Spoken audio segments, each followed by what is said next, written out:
Hello, everyone, and welcome back to Security in the 21st Century. I'm your host, Dr. Suzanne Loftus. I'm pleased to have with me on the show today, Dr. Donald Stoker.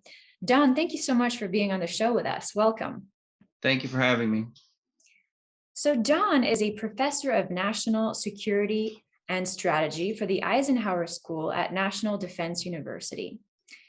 And given the recent events that unfolded in Afghanistan, I thought it would be particularly timely to interview Don, as he has written extensively about strategy and war, and more specifically, recently on why America loses wars. So today's conversation will mostly be concerning these topics. So Don, you cite Karl von Clausewitz frequently in your work, and you seem to have a lot of respect for him. So what is it about his work that you find most useful to pass on to practitioners and students of military history and foreign policy? There's so much in his work to pass on. I wrote a biography of Clausewitz a number of years ago, and one of the most important things Clausewitz teaches you to think in a much clearer and logical manner than a lot of other works of such thought, which is one of the brilliant things about it. It is the greatest book on theory written, particularly on military theory. And there's so many things to take away from analytical tools for it. I can't even begin to list them all. But one of the big things, and the thing that's most relevant to some of the things we're going to talk about today, is the of how much politics dominates everything, and this his understanding of the political aim or political aims that nations are seeking, and how this drives them to do things, and how this determines how long they will do things, how much they will pay for things, because nations have things they want or things they want to protect. This has a certain value to them. And Clausewitz argues that when the cost has become too high, it's at that point that people will start thinking about making peace. And it also determines the political aim they're seeking. It also determines what they're doing to fight the war. It determines how much they're willing to spend for it. It determines where they will fight it. It influences every factor. It just shoots through everything that they're doing. And that is just such a critical thing. And he himself calls it, it's kind of an epiphany that he has, and he dies before he can rewrite on war to funnel that idea completely through the book. But you can see that in the beginning, in the first book, and a little bit in book 8. But he dies before he can really wheedle that idea all the way through the book and draw out every implication of it. But it's certainly one of the most powerful things, because this is one of the great problems with the way particularly Americans and we infect our European allies with this problem as well, is just failing to really understand the importance of the political. And we get so focused on the means, and we do so much of our analysis through the window of the means, how much means are being used. We forget and lose sight of the fact that these means are being directed towards something, that our opponents are trying to get something, or they're trying to defend something, or trying to keep something. And that is where the analysis should start, and not with the means itself. Fascinating. Yes, it's true. I recall in some informal conversations with former US Marines that they often just lost sight of the real reason why they were where they were and what they were doing. So this is really important to touch on today when we're rethinking, foreign policy and how to face the challenges of this new world. So in your book entitled Why America Loses Wars, Limited War and US Strategy from the Korean War to the Present, you apply strategic theory to the modern American way of war, and you argue that the US consistently fails to deliver on its political objectives. You state that the misconceptions surrounding the term limited war create conditions leading policymakers to believe complicated political objectives can be achieved through military means insufficient to achieve the ends desired. Now, Would you please elaborate a little bit on this for our audience who may not have as extensive a background in military studies as you, and just explain the concept of limited war and why the US has been misguided over the years? This, I kind of laid the foundation for that with the last question, because again, you go back and start with the political aim and the political thinking behind what is going on and the political decisions there. When when I was teaching, I taught a long time for the Naval War College, and we would teach a series of case studies that looked at the Korean War, the Vietnam War, and the Gulf War. And I got interested in this idea of limited war because that's the way we were teaching it. And so I wasn't happy with the way we were teaching it. I wasn't happy with the literature on quote unquote limited war, which I have a problem entirely with the term, which I'll get to here, in a moment, because the literature on this subject it's really broken. It's must be the worst group of literature ever written in any field in the history of strategic studies or anything ever related to it. I'm exaggerating a little, but really not much. I mean, it's just horrendous literature. It's contradictory. The definitions are bad or non-existent. The logic is often non-existent. It constantly confuses ends and means, and it's just really a train wreck as far as it being much value. So that was. That annoyed me a lot, because I'm looking for things that I can use to teach with, and if it's completely illogical and factually inaccurate, it's not much good for teaching with.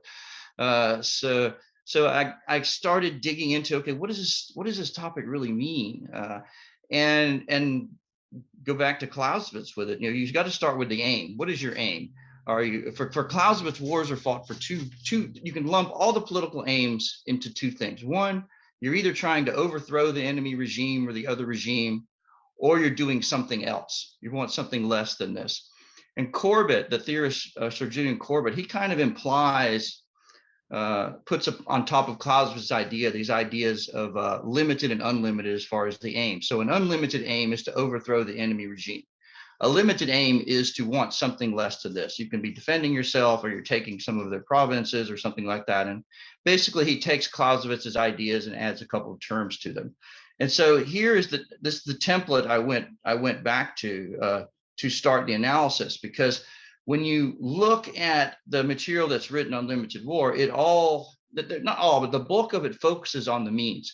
And when they say limited war, they mean, oh, you have to limit your means. You can't use a lot to do this because this is a quote unquote limited war. So you've tied your own hands behind your back in an illogical manner, because you haven't decided, because you haven't looked at what you want, the aim you're trying to get, and then logically saying, okay, what is it going to cost me to get this? What am I going to have to do to get this? What are the constraints under which I'm going to operate? Because there will be constraints. There will be political limits.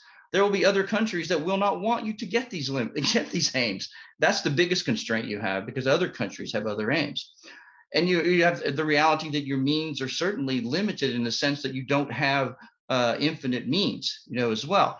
And so the logic stream that you've seen in a lot of American thinking here is to not really, again, understand the political nature of what's going on, and to not understand the effects this have, the effect the political idea has, and the political implications of this, not only internally in the United States, which is critical, but also internationally as well, to affect other powers. So when you're thinking about, it's better to think about a war for limited political aims rather than this whole idea of limited war, because when people say limited war, to them, they think about the means. They think about, oh, we're going to tie our own hands. And this is a dangerous way to think, because when you look at the Korean War, for example, this is when these ideas first start to enter the American lexicon. And the administration, Truman administration in particular, it really doesn't want to do any more there than it has to. And in a sense ties its own hands, because it doesn't really look and say, look, what do we need to do? What are we going to have to commit to actually win this? Because the problem with failing to commit sufficient means is that the war just goes on and on. So because if you aren't trying to win it, you aren't trying to end it, or the other side will end it for you, as we just found out in Afghanistan. Our opponents don't think this way historically. They aren't trying to constrain themselves. when you look at dealing particularly with the Chinese, like Korea is sometimes called the first limited war, okay, which is a completely crazy idea, even if you're thinking about it just from the means. Because the Chinese, when in their initial intervention, commit 260,000 troops. In any sense, that's nowhere near limited. You have probably around 780,000 troops fighting in the Korean Peninsula at one point. I mean, so to call this a small or a limited war, so that it just doesn't work. And plus, when the aims is where you think about. The aims shift constantly here during the war. Initially, the United States is fighting for a limited political aim, the securing of South Korea. But then the Truman administration changes the aim and decides it's going to conquer North Korea. This is an unlimited political aim. Then when that doesn't work out so well, they decide maybe the first aim was maybe they could settle for less than that. So the value of the object had been exceeded and they wanted out. And so they're willing to take something less. The similar thing happens with the Chinese. They want the entire peninsula at first.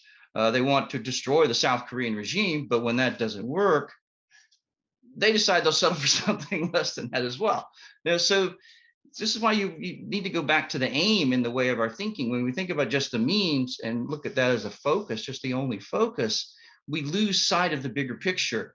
And if you become too focused on it, and if the war goes on for a long time, which we saw in Afghanistan, become too focused on the means, what Audrey Kirk Cronin points this out really well in an article she wrote. When wars become protracted, the focus becomes narrower and narrower.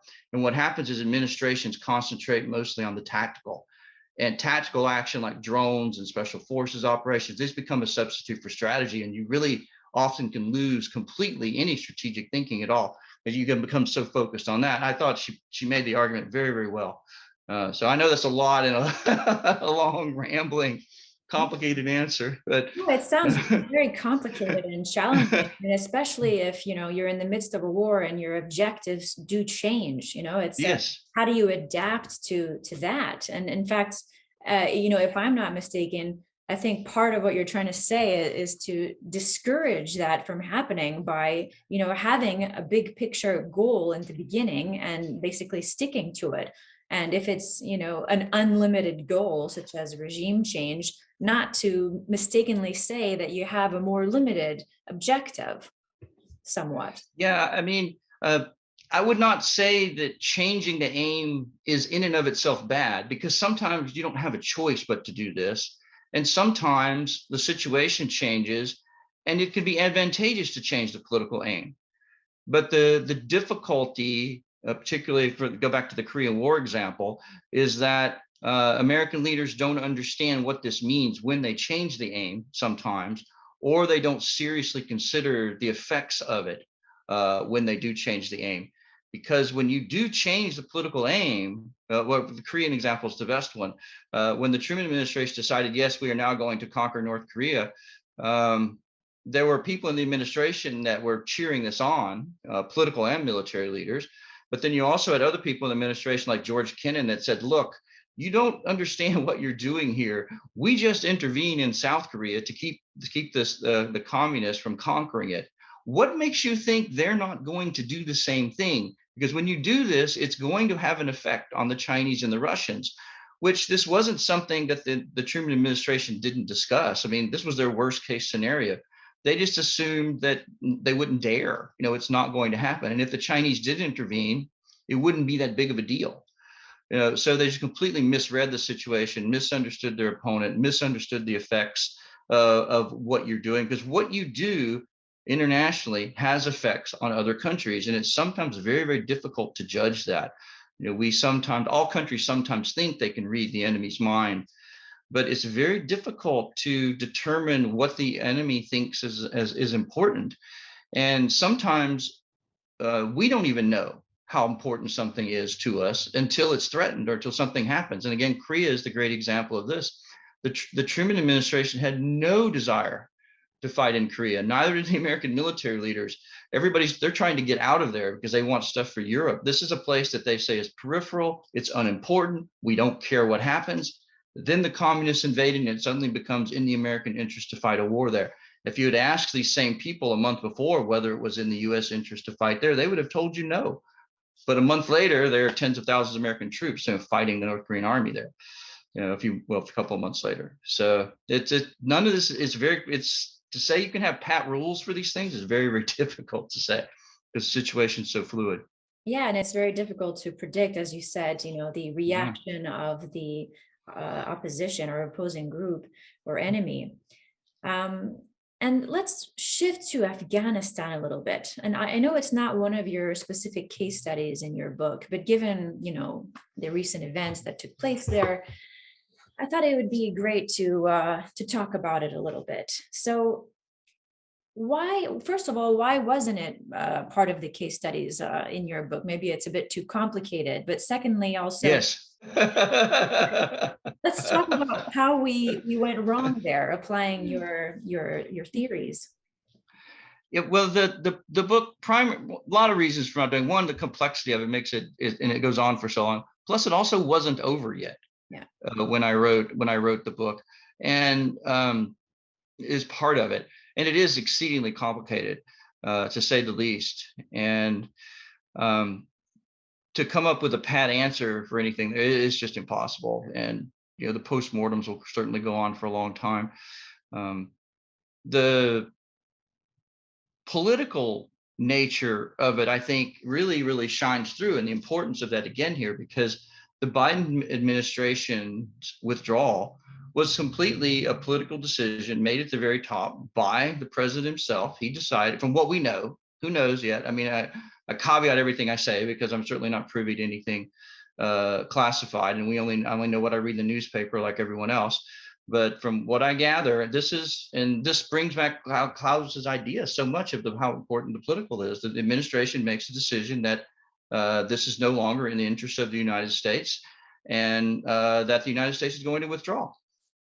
And it just really shows the dominance of the political here, because it is a political decision to stop. We stop, we quit, we're done. And there was the allies apparently weren't informed, or were informed very, very late in the game, or not consulted in it. I've seen different things on that. I'm not sure what to believe. The administration has apparently went through a review process to do this, which is a pretty common thing. And I haven't seen much about how it supposedly was fairly extensive. I don't know. Again, only it's what I read in the papers. And that was a decision that the president had made to do so. And it's clearly, it's been devastating for the administration, to say the least, politically, internationally, and so on. But this is a decision that was made, and it shows you again the dominance of the political. The means issue, certainly is critical, because the war, according to some of the generals that on their testimony, they'd advised leaving a few thousand troops, and you probably could have done that for a very, very long time. The American casualties had basically dropped almost to nothing. And there is not, as far as I can see, was there a lot of pressure from the American population to quit. But the administration decided this was this president's prerogative to decide these things. And so that's what was done. Okay, I think I've drifted off from your question, so you might have to refresh me. I think that's exactly what tends to happen when we talk about Afghanistan, because there really isn't, an answer. It's one of those things where you're doomed if you do, and you're doomed if you don't. And, and it really generates a lot of debate. I mean, if we really wanted to achieve the political objective of, just establishing a more, a more modern state there, more liberal state there, we would have had to stay forever. And just like we did in Korea and Japan and Germany. And I mean, it's physically possible, because we've done it. But we raised the aim changed in Afghanistan so many times, but we had succeeded actually in establishing a democratic state. Yes, it has a lot of problems. Yes, it's corrupt. Yes, it's broken. Yes, it's slowly losing a war against the Taliban. But with the American power there propping it up, it was surviving. How long it would have survived, who knows? But one of the things I talk about in the book, that where Afghanistan comes into play, is when obviously the United States has been involved in dealing with insurgencies lots of times in lots of places, and sometimes we succeed, sometimes we don't.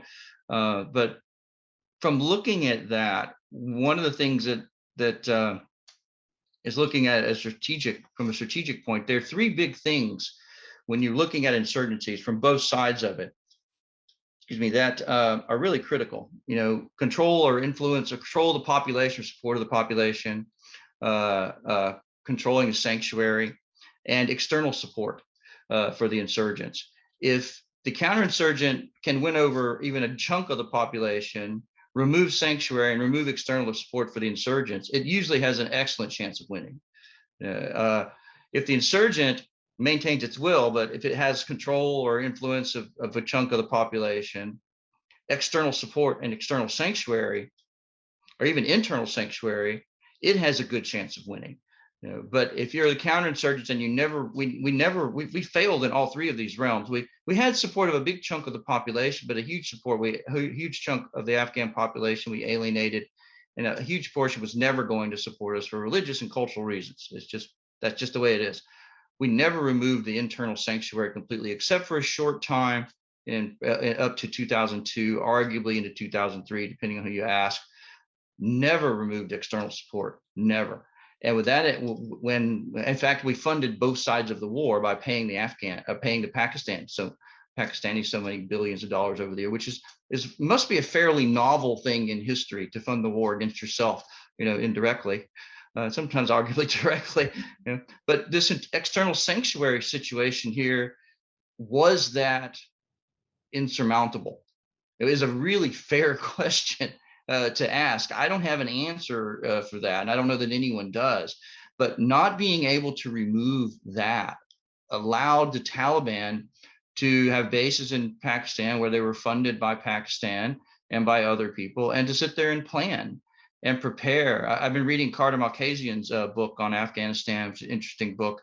And one of the things he's done is interview some of these Taliban leaders and say, look, here's what we started planning to do in 2005 and 2006. And, you know, obviously things don't work out the way that they planned, but completely, but they had some long-term thinking. They had clear political aim, stayed fixated on it the entire time, regardless of what happened. We never did anything enough to them to break their will.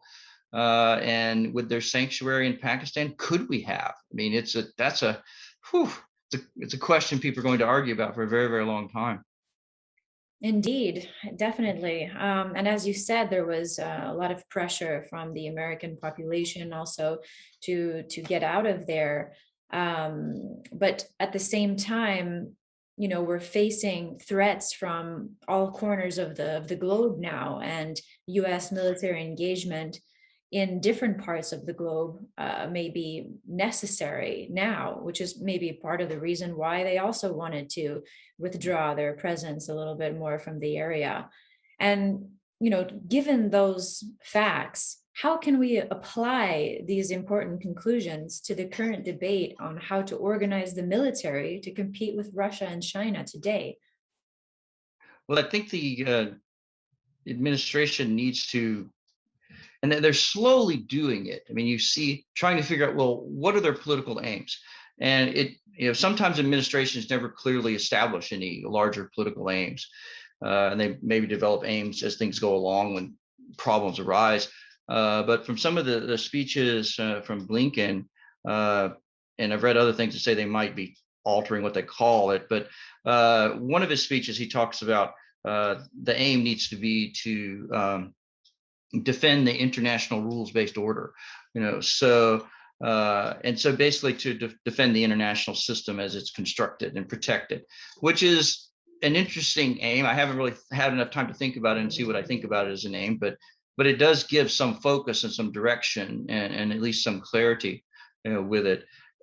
But that's one thing. But then, okay, what does that mean?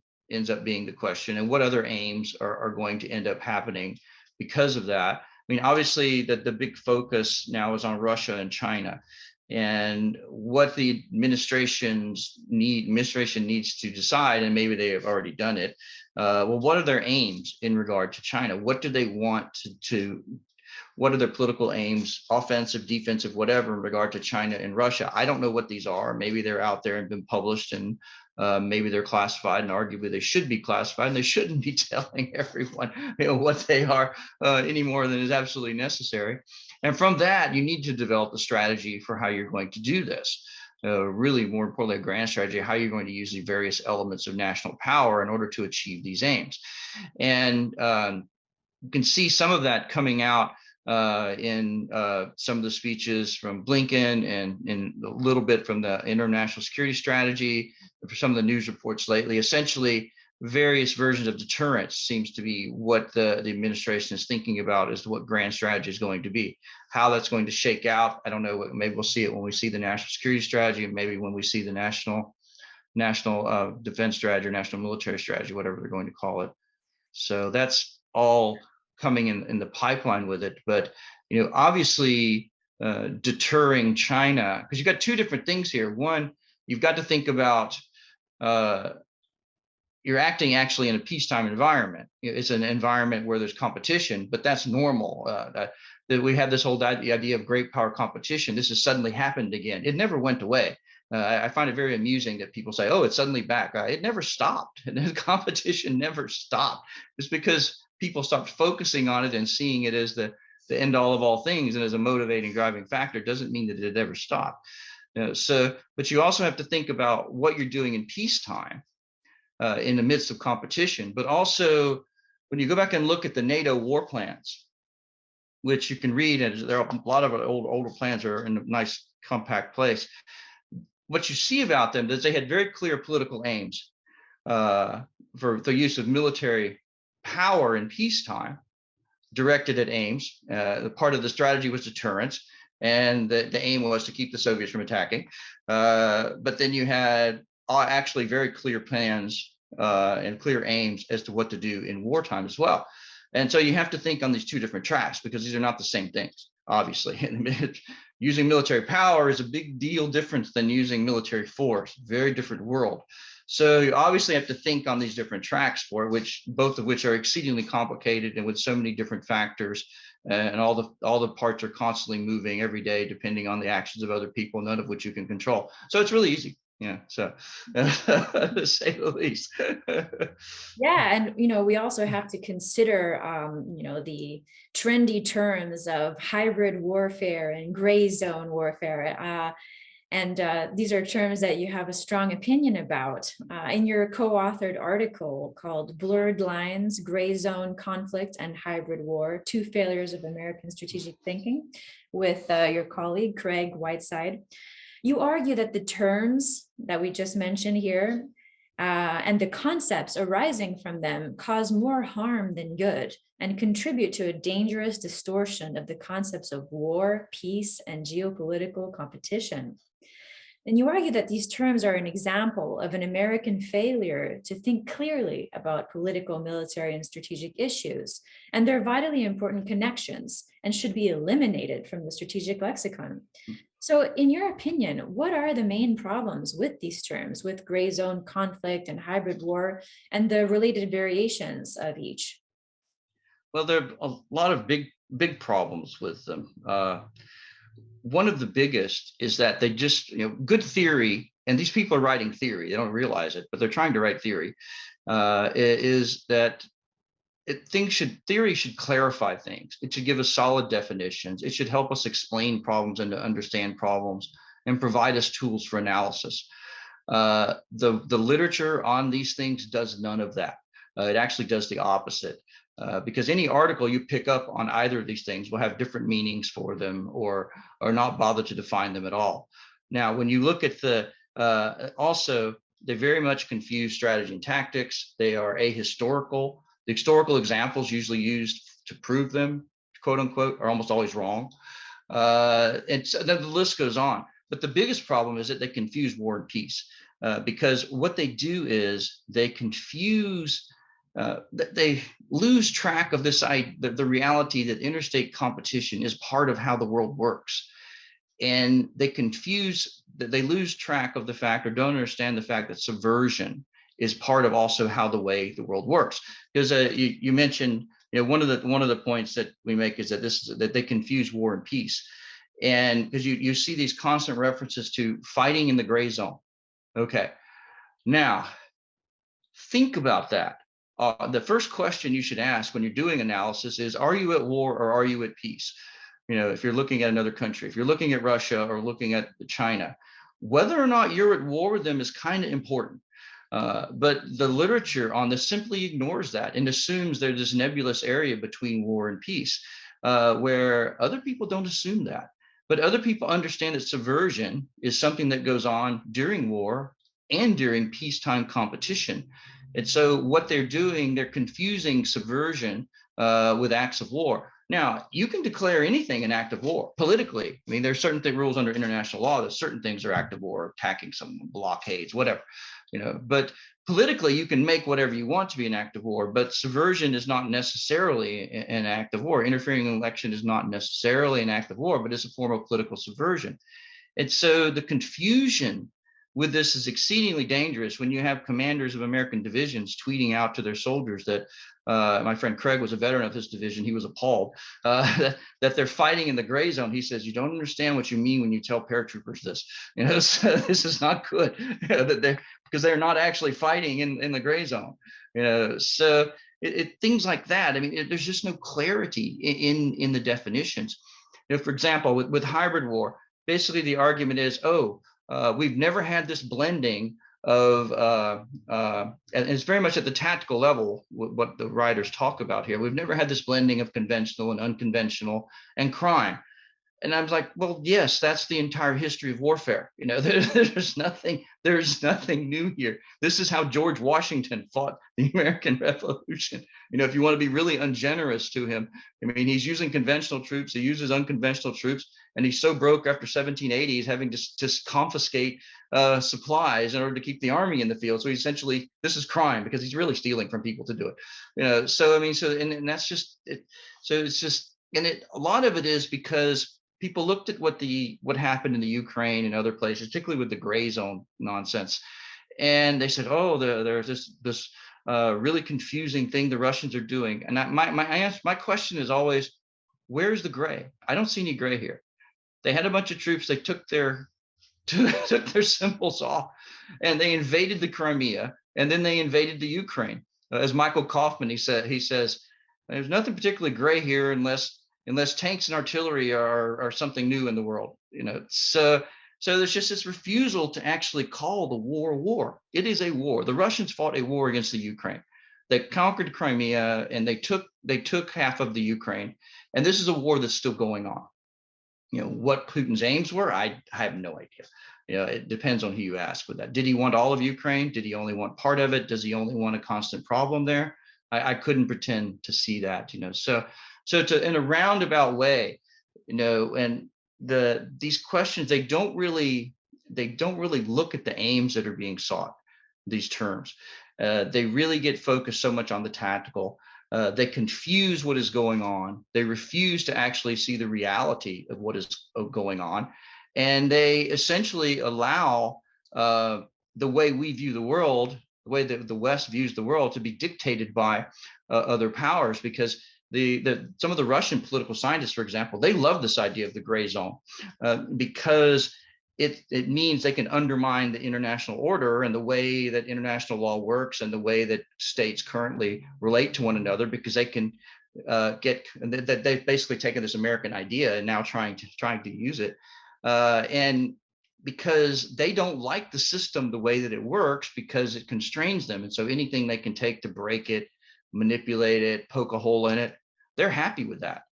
So. And it certainly works in the Chinese favor if we just are completely refusing to see, no, this is just subversion is what they're doing, and we just need to react to it and counter it that way. But we should not confuse it with an act of war, because if you're confused about whether or not you're at war, and you have to stop you're supposed to do something to prevent a Chinese island building thing, and you are America. I don't see this happening, but it's an extreme example. What if you shoot at some of these Chinese ships that are involved in such these things because you're fighting in the gray zone? So I don't see an American commander being dumb enough to do that. But you follow a logic stream out here with the things these people are arguing, and it's really dangerous in my view. Yeah, I see what you're saying. So, if we look at Putin's actions in Ukraine, we should consider that, just to be clear, war, not just gray zone actions. And then versus Putin's actions towards the West, which, include a lot of subversion, as you mentioned, as being just a normal thing that actors do in times of peace because of regular competition, and not to Yeah. confuse, It was called we used to do this in the Cold War all the time. It was normal behavior, normal, quote unquote. Yeah, and then the state of our relationship with China right now would fall under, probably also subversion and peace times and normal competition, or how else would you describe it? Yeah, I mean, we are in competition with them. But we are also in competition with our allies as well. I mean, so you have two sides of the coin with that. You can have all states compete with one another. That's such is the way of the world. But this competition can be good, or it can be bad, or it can be injurious, or it can be potentially deadly. So it's a different way, a matter of splicing and dicing that, as well. But to understand where the threats are, is important. I mean, understand what the ambitions are of the other states of which you're in competition. We are in competition economically, politically with our European allies, but we're not particularly worried about them going to war with another country. We are overthrowing one of our allies. We're not really concerned about that because that's not something they have any interest in doing or any desire to do, as far as we know. So but when you look at some other countries, this is not the case, where they're very clear that they wish to overthrow other countries. They're very clear they wish to subvert the governments of these other countries. They're very clear that they're actually doing it. They're very clear that they have territorial ambitions. They're very clear that they do not like the international system and wish to crash it. They're very clear that they think it works against them and prevents them from getting their ambitions. And they are now competing in this system and trying to take as much of the system as possible to control as many of the international organizations as possible, so they control the pen, so that they can write the rules for this system. So, I mean, that's very different type of competition than what we face with the Germans or the French or the Canadians. So, and that it's important to be, obviously to make that distinction, but it's also, this is why it's so important to understand the political aims of the other side. If we know that certain countries would like to take certain countries, that is a really big deal. And then what their intent is, then okay, they're going to be doing things to try to do this. That then gives you clues as to what you may do or can do or might be able to do, depending on the situation, to prevent this, which doing it in peacetime is much preferred. But if you're not going to have that option, you also have to be prepared to do it in wartime as well. This is why you have to think on multiple tracks for everything. Mm-hmm, mm-hmm. Yeah, and just to kind of, talk a little bit more about a point that you mentioned earlier. You said that gray zone thinking provides, Russia and China, or America's adversaries, with more of a means of undermining the liberal international order. So why would they have more incentive to disrupt it with gray zone thinking as opposed to without it? Because it gives them a way to say, oh, we're not really doing this. This isn't really a problem. But part of it is has become an intellectual fad for the American, in some parts of the American strategic studies community, to just refuse to actually acknowledge what's going on. Now, if you don't really understand what is really, really going on, then how do you come up with a coherent response to it? Well, we're not calling this subversion, we're calling it fighting in the gray zone, or whatever in the heck that means. So we're confusing ourselves, with this. We're allowing Russian deception operations to deceive ourselves for it. The Russians aren't deceived by it. Ukrainians aren't deceived by it. They aren't confused by it. Apparently we are, because apparently we're unwilling. I had the same conversation, and a friend of mine had one of his class at Georgetown read the book, and we were into this same gray zone conversation. And I asked the student, well, where's the gray? Again, where is the gray? They say, oh, it's gray. There's nothing gray here. They're either doing subversion or they're fighting a war, or they're fighting a war while using subversion. There's no gray. I just don't see it. Well, that's really interesting. And I think it's part of the debate, because we're always talking about hybrid warfare, irregular warfare, and we rarely it's all nonsense. hear this. I get in trouble. I get hate mail. Oh, I get these horrible things on LinkedIn. But the people, when I wrote that article, and when Craig and I wrote that article, and it's the most downloaded article from Naval War College Review. It's over 9,000 downloads now. It's used all over the place in classes. Craig is currently he's actually in Denmark on a fellowship there, teaching at one of the defense schools there. And he said they use it as a way to dissect ideas. They use the template that we built for it as a way to, throw ideas up against this and see if it's a good idea or bad idea. How logical is it? But the primary purveyors of hybrid war and gray zone war, these ideas, where the ideas originally come from, have never said a word to me, even when I've been in conferences with them. I never said anything to them, but they have never even tried to refute anything I say. I don't know what that means. I have no idea, but I find that interesting. The only place I get real pushback from it are people whose funding is related to gray zone. Yeah, of course. That's the only hate mail I've ever, the only really angry, nasty things. It's really hilarious. I just laugh. Craig and I just laugh every time we see it, because you'll get this nasty note, and it will be, the Army funded their project on gray zone. Okay, we understand. The old quote about academics, why is the competition so intense? Because the stakes are so low, Exactly. Well, we appreciate any type of new perspective, we like open discussion here. Given all that we've discussed, bring the conversation a little bit more towards, the main theme of this video podcast series, which is great power competition, but also transatlantic relations and disinformation. So, given this interview that we had and these ideas that we've discussed, how should we reframe American grand strategy today? Do you believe that we should rethink primacy, or maybe the debates on the US's declining global standing are premature? And, how does the transatlantic relationship fit into this? How is it going to unfold given the nature of Russia and China's growing geopolitical importance? That's a big question. Yes. There. First, I'll ask you what you mean by primacy. And I asked that because, I'll ask you first what you mean by it, because there's so many definitions of it. Sure. And what people say about it.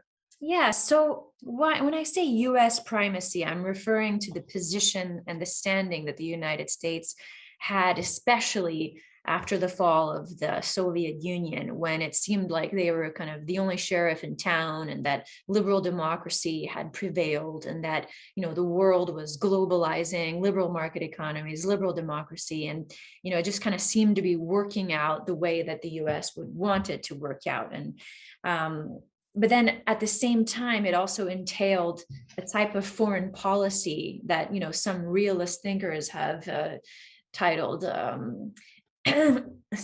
liberal hegemony, which is basically, trying to promote your way of life all over the world, and doing so in a rather kind of aggressive, but also in a soft power manner. So given today's, state of global affairs, where we have the rising powers of Russia and China competing also in the norms and values domain, should we rethink our approach, to spreading liberal democracy? Or, are we kind of thinking that the US decline is something that exists when it doesn't really exist, and that actually we're still ahead of the game in all ways? So just kind of, what are your ideas about that debate? Yeah, that's a huge 50 cans of worms there. But on one thing, I would say, I think American power is certainly really strong, to say the least.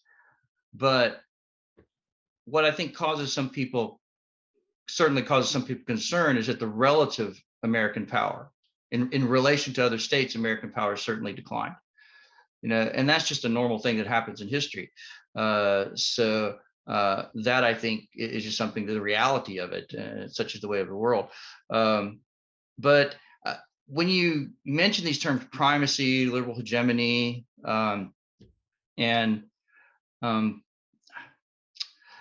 have problems in some ways with the terms, especially the way that writers that write about it use them.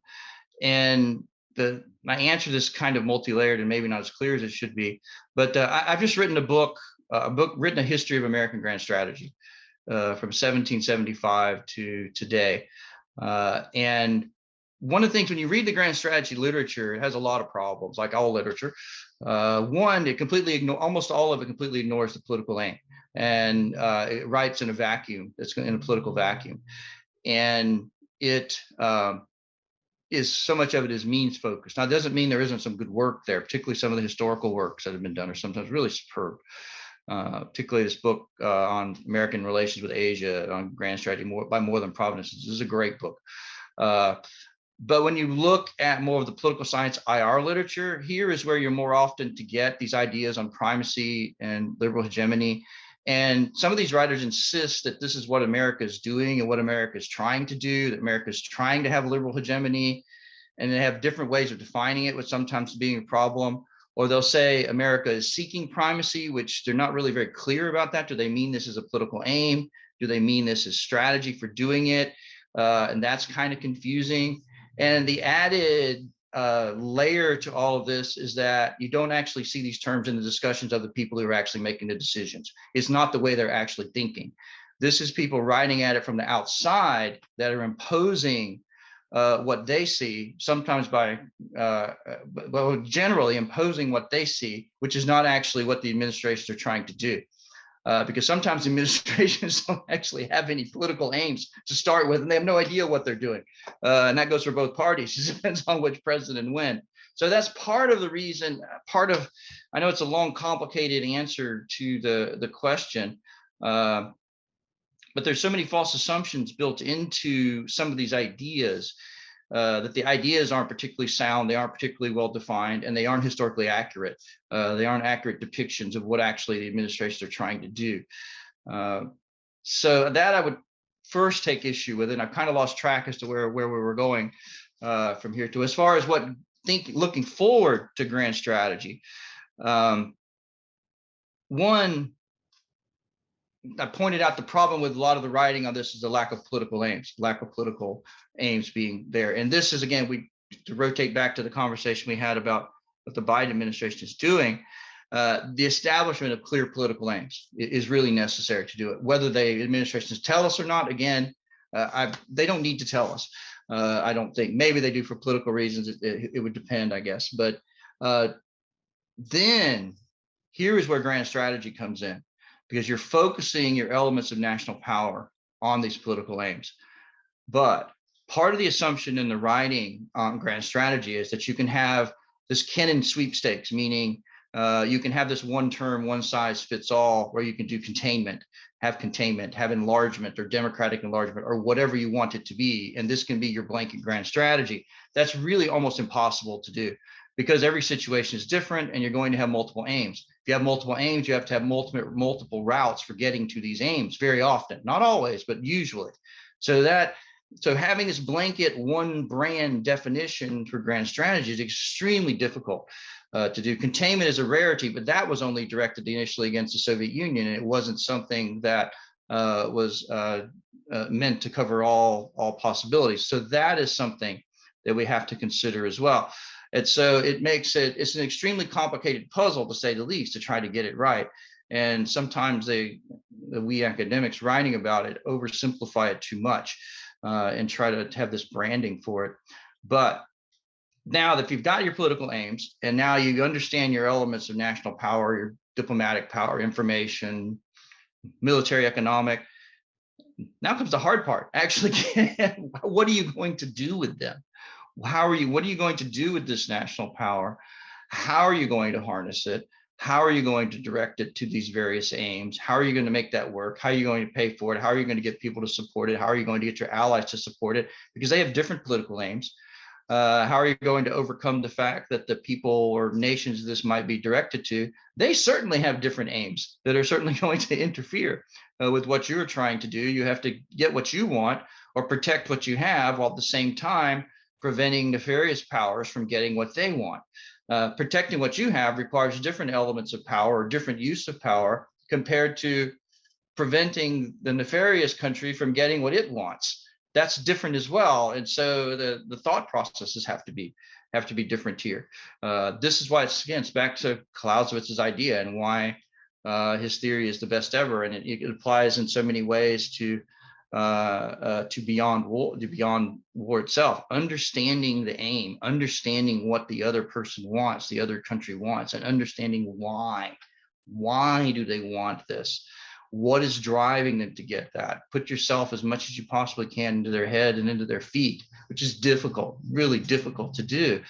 But it's the first step to actually trying to get things right. That's the very first step.